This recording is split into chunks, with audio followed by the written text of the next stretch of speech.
Saudara dan saudari terkasih, Injil kita pada hari ini diambil dari Injil Markus bab 3 ayat 1 sampai 6. Pada suatu hari Sabat, Yesus masuk ke rumah ibadat. Di situ ada seorang yang mati sebelah tangannya. Mereka mengamat-amati Yesus, kalau-kalau ia menyembuhkan orang itu pada hari Sabat, supaya mereka dapat mempersalahkan dia. Kata Yesus kepada orang yang mati sebelah tangannya itu, "Mari, berdirilah di tengah." Kemudian katanya kepada mereka, "Manakah yang diperbolehkan pada hari Sabat, berbuat baik atau berbuat jahat, menyelamatkan nyawa orang atau membunuh orang?" Tetapi mereka itu diam saja. Ia berduka cita karena kedegilan mereka, dan dengan marah ia memandang sekelilingnya kepada mereka, lalu ia berkata kepada orang itu, "Ulurkanlah tanganmu." Dan ia mengulurkannya, maka sembuhlah tangannya itu. Lalu keluarlah orang-orang Farisi dan segera bersekongkol dengan orang-orang Herodian untuk membunuh dia. Demikianlah sabda Tuhan. Terpujilah Kristus.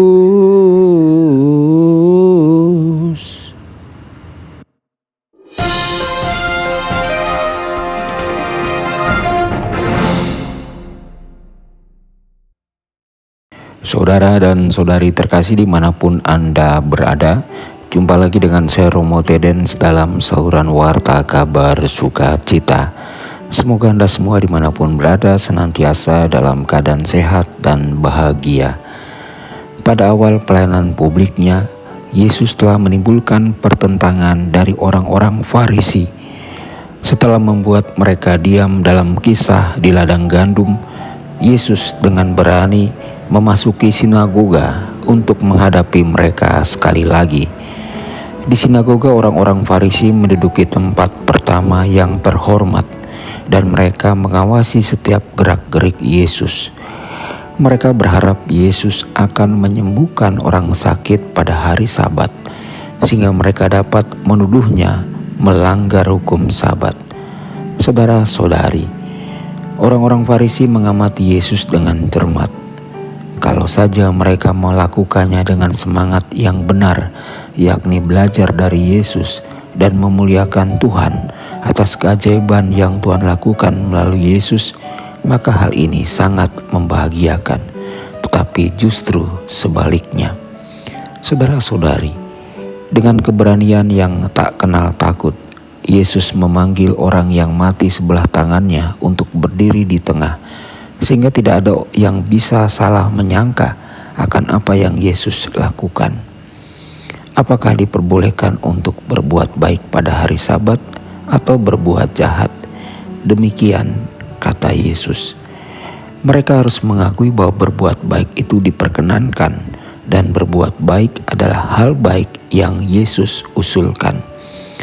Mereka pasti akan menyangkal bahwa melakukan kejahatan itu diperkenankan, dan bagaimanapun pasti adalah hal yang jahat untuk meninggalkan seorang pria yang mati sebelah tangannya dalam kesengsaraan, padahal ada kemungkinan untuk membantunya. Saudara-saudari, kemudian Yesus mengajukan pertanyaan selanjutnya.